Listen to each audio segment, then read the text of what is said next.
اعوذ باللہ من الشیطان الرجیم بسم اللہ الرحمن الرحیم ان الذین یحبون ان تشیع الفاحشۃ فی الذین آمنوا لہم عذاب علیم، بے شک وہ لوگ جو یہ چاہتے ہیں کہ اہل ایمان میں بے حیائی کا چرچا ہو جائے تو ان لوگوں کے لیے بہت دردناک عذاب ہے۔ ایک تو یہ کہ بے حیائی پھیل جائے، تشیع الفاحشہ شائع ہو جائے، بے حیائی عام ہو جائے، جو لوگ اس کے لیے، اب ظاہر بات ہے کہ آج کل تو کاروبار کے لیے، اپنے اخبار بیچنے کے لیے، اس کی جو ہے اشاعت بڑھانے کے لیے نئی سے نئی قسم کی رنگین تصویریں شائع کی جا رہی ہیں، یہ سارا کچھ ہو رہا ہے۔ کسی شے کا اشتہار دینا ہو، عورت کی تصویر ساتھ ہوگی، یہ سارا کچھ جو ہو رہا ہے، تو یہ لوگ کون ہیں کہ جو اس بے حیائی کو، بے پردگی کو یہ در حقیقت اس معاشرے میں پھیلا رہے ہیں؟ تو وہ لوگ کہ جو چاہتے ہیں کہ معاشرے کے اندر بے حیائی پھیلے، اور ایک اس کا مفہوم یہ بھی ہے کہ اگر کہیں ایسی کوئی غلط حرکت ہوئی ہے اور اس کا چرچا ہو گیا، یہ آج ہمارے اخبارات کے اندر بہت بڑے پیمانے پر ہو رہا ہے، یہ اسکینڈل شائع کر دیتے ہیں۔ اب وہ بات صحیح بھی ہے یا نہیں، غلط ہے تب بھی، لیکن ایک بات ہے، اس کا چرچا ہو گیا، پوری دنیا کے اندر پہنچ گئی۔ اب ظاہر بات ہے کہ بچے بھی پڑھتے ہیں، بچیاں بھی پڑھتی ہیں، ان کے لیے تو گویا کہ یہ ایک ان کی معلومات کا ایک کھاتہ کھل گیا کہ ایسا بھی ہوتا ہے۔ جس طریقے سے آج کل ہو رہا ہے معاملہ، اس کو جس طریقے سے اخبارات میں شائع کیا جا رہا ہے، تو اس کی اس اشاعت کے اندر خرابی کا پہلو زیادہ ہے، مضر پہلو زیادہ ہے۔ اگر ہے بھی ایسا معاملہ، اگر تو سزا کے قابل ہے تو گواہی دو اور سزا دلواؤ، اور ایسی سزا ہو کہ جس سے ایک کو سزا ہو اور ہزاروں کو ہوش آ جائے، اور اگر نہیں ہے تو خاموش ہو، اس کے اوپر زبان کھولنا بھی جو ہے در حقیقت بہت بڑا جرم ہے۔ ان الذین یحبون ان تشیع الفاحشۃ فی الذین آمنوا لہم عذاب علیم فی الدنیا والآخرہ، دنیا میں بھی اور آخرت میں بھی۔ واللہ یعلم وانتم لا تعلمون، اللہ جانتا ہے اور تم نہیں جانتے۔ ولولا فضل اللہ علیکم ورحمتہ، اور اگر اللہ کا فضل نہ ہوتا تم پر اور اس کی رحمت نہ ہوتی تو یہ تو طوفان ایسا اٹھا تھا کہ اس کے بڑے دور تک نتائج نکل سکتے تھے، یہ محذوف ہے۔ وَأَنَّ اللَّهَ رَءُوفٌ رَحِيمٌ، تو اللہ بہت رؤوف ہے اور رحیم ہے۔ یا ایھا الذین آمنوا لا تتبعوا خطوات الشیطان، اہل ایمان شیطان کے نقش قدم کی پیروی نہ کرو۔ ومن یتبع خطوات الشیطان، جو کوئی بھی شیطان کے نقوش پا کی پیروی کرے گا، فإنہ یأمر بالفحشاء والمنکر، تو شیطان تو اسے حکم دے گا، وہ تو حکم دیتا ہے بے حیائی کا اور منکر کا، بری بات کا۔ ولولا فضل اللہ علیکم ورحمتہ، اور اگر نہ ہوتا اللہ کا فضل اور اس کی رحمت تمہاری شامل حال، ما زکا منکم من احد ابدا، تم میں سے کوئی ایک انسان بھی کبھی پاک نہ ہو سکتا۔ اللہ تعالیٰ کا فضل ہے، اللہ کی رحمت ہے، ایک شخص سے غلطی ہو جاتی ہے، اللہ پردہ پڑا رہنے دیتا ہے تو اس کے اندر اصلاح کا مادہ پیدا ہو جاتا ہے۔ ایک دفعہ آدمی ننگا ہو جائے تو پھر ڈھیٹ ہو جاتا ہے۔ اس سے یہ کہ اللہ تعالیٰ جو ہے ان چیزوں کے اندر اس کی بڑی حکمت ہے کہ اگر کوئی غلطی ہو گئی ہے فوراً نہیں پکڑتا، وہ اس کو مہلت دیتا ہے، اصلاح کرے۔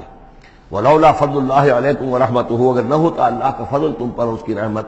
ما زکا منکم من احد ابدا، تم میں سے کوئی بھی کبھی نیک اور پارسا نہ بن سکتا اور پاک نہ ہو سکتا۔ ولکن اللہ یزکی من یشاء، بلکہ یہ تو اللہ تعالیٰ ہی پاک کرتا ہے جس کو چاہتا ہے۔ واللہ سمیع علیم، اللہ سمیع علیم ہے۔ ولا یأتل اولو الفضل منکم والسعة ان یؤتوا اولی القربى والمساکین والمہاجرین فی سبیل اللہ، اس آیت کی بھی شان نزول ہے کہ حضرت ابو بکر صدیق رضی اللہ تعالیٰ عنہ کے ایک یا تو بھانجے تھے یا خالہ زاد بھائی تھے، حضرت مصطح۔ یہ حضرت مصطح جو غریب آدمی تھے، اور حضرت ابو بکر ان کی مدد کیا کرتے تھے، پیسے سے، مال سے ان کی ضرورت جو ہے پوری کرتے تھے۔ لیکن یہ مصطح بھی اس میں شریک ہو گئے۔ حضرت عائشہ صدیقہ رضی اللہ تعالیٰ عنہ پر جو تہمت کا معاملہ چلا، تو حضرت ابو بکر کو جب معلوم ہوا کہ مصطح بھی اس معاملے کے اندر شریک ہے،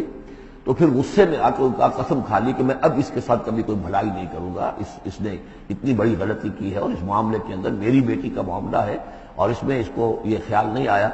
کہ میں اس کے ساتھ کتنا کچھ احسان کرتا ہوں، اور اس نے اس کے اندر جو ہے وہ خود بھی شریک ہو گیا۔ اس پر اللہ تعالیٰ کی طرف سے گرفت آ رہی ہے کہ نہیں ابو بکر یہ ٹھیک نہیں ہے، جو بھی اس سے غلطی ہوئی، لیکن تم جو نیک کام کر رہے تھے اس کا کیوں قسم کھاتے ہو کہ اس کے اندر تم مدد نہیں کرو گے۔ ولا یأتل اولو الفضل منکم، اور نہ قسم کھائیں جو فضل والے ہیں، درجے والے ہیں تم میں سے، جن میں اللہ نے فضیلت دی ہے، نیکی میں بھی، ایمان میں بھی فضیلت دی ہے، دولت میں بھی فضیلت دی ہے، وسعت، اور جنہیں کشادگی دی ہے، مال کی کشادگی دی ہے، ان یؤتوا اولی القربى، کہ وہ کوئی صلہ رحمی کریں اپنے قرابت داروں کے ساتھ، کچھ دیں، مال اور صدقہ و خیرات دیں اپنے قرابت داروں کو، والمساکین والمہاجرین، اور محتاجوں کو اور وطن چھوڑنے والے مہاجرین کو، فی سبیل اللہ، اللہ کی راہ میں۔ تو یہ قسم نہ کھائیں، ولیعفوا ولیصفحوا، انہیں چاہیے کہ معاف کر دیں اور درگزر سے کام لیں۔ الا تحبون ان یغفر اللہ لکم،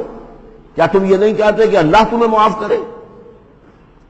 یعنی اے ابو بکر، اگر تم یہ چاہتے ہو، تم سے بھی تو کوئی خطا آخر ہو جاتی ہے، اللہ معاف فرماتا ہے، کیا تم نہیں چاہتے کہ اللہ تمہاری خطاؤں سے درگزر کرے؟ الا تحبون ان یغفر اللہ لکم، کیا تم نہیں پسند کرتے اس کو کہ اللہ تمہیں معاف کرے؟